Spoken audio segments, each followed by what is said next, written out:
This is the DeLonghi Specialista Maestro. It is a more premium end, consumer-friendly espresso machine. We're going to do a quick little review on it. The TLDR here is that it's very feature-rich, fully automatic, right down to semi-automatic. It might be a little pricey for experienced people, but actually really amazing if you're brand new to espresso. So starting up here, we have the integrated grinder. There are 15 settings on here. That's maybe a pro and a con because the steps are a little bit wide between each setting. So right now for some specialty coffee, we're on a step 6, which I found to be pretty good with 18.3 grams in. And then also for pour overs, I'm typically using a 13, and that gives me a little bit of flex to go coarser if I need to. Coming down to the grinding itself, I've already pre-ground the beans, but there's this dose level here. They provide a great manual. There's actually lots of manuals that come with it that really describe the process and the different kind of settings, the different roast levels. For specialty coffee, I go with the max because I weigh out all my beans, but if you were to fill this hopper here, the dose amount will help you dial in, I guess, the dose level depending on the type of roast of your bean. And then we have the integrated tamper, so it's just the level you pull down here. I will show you down here with the portafilter, you do sometimes have a bit of stacking towards one side, so it's not always super even. So I typically pull mine out and then use a WDT to even that out and distribute it before putting it back in and then pulling on the lever. You can see there's a pressure gauge there. The manual recommends you tamp twice. What I've found though is you might need an additional tamp. You get a little bit of piling around the edges there. So I have to pull it out and then we drop it down one more time. And then that typically evens the puck out a little bit better. Again, nice automation feature versus having a standalone kind of palm tamper. Coming over to the milk area, there's the manual steam rod and the integrated milk.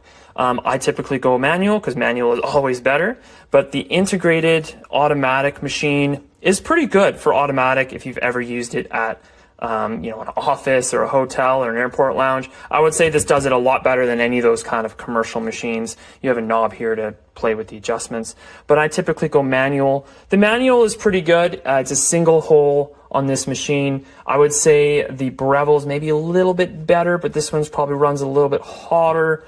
You get pretty good consistency. Not sure if you can see there. I'm a terrible latte artist, so we'll see that in a second. But I would say it does still a pretty good job. My buddy who's a better steamer and pourer is a lot better than me, and he gets pretty good results.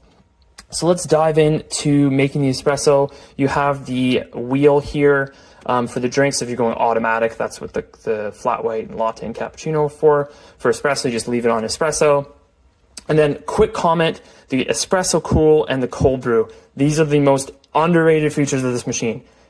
Very, very good. If you're about cold espresso, this machine is fantastic for what it's able to do in a short period of time. You get a beautiful, powerful shot with kind of a frothy crema on top. Fantastic. Love it. Probably the best part of this machine. You have, so kind of coming back over, we have a quick rinse button, which does a rinse of the portafilter and gets that, or the shower screen and gets it ready. We're going to drop our portafilter on. Let's then get our scale up and we'll see the shot in action.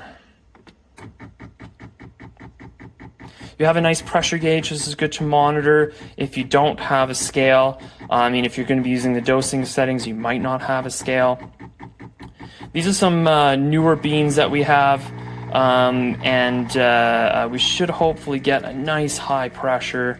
There we go. Beautiful pressure up to the top, and we'll probably get this shot through in about 20 to 25 seconds before the pre-infusion. Oh, maybe a little bit on the faster side. Oh no, probably bang on because we're shooting for around 36. There we go, about 22 seconds. You can program this. I need to reprogram it to get a little bit less yield in there, but you can see quite a nice timing of the shot with a very nice crema. This is a very wide cup, but you can see beautiful crema on that. Smells fantastic, perfectly extracted. And then we can take our milk and attempt to drop it in as best we can. I have to go to the other side here to do that. Okay. Hard to do holding a camera.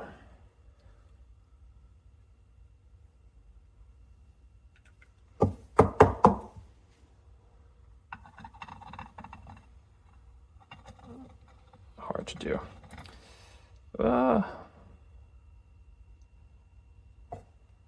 Yeah, a little bit left over there, but it might be hard to tell, but you do have just a wonderful, creamy, flat consistency. Really, really good there. Great texture, great looking cup. So coming back, great machine. I would recommend it. Might be a little bit expensive, but for new people, it really is fantastic. It walks you through the whole process, start to finish. It comes with these wonderful manuals and guides that are really easy to follow, and would highly recommend for that reason. Other than that, you can still get a fantastic espresso shot, and I think that's what matters most.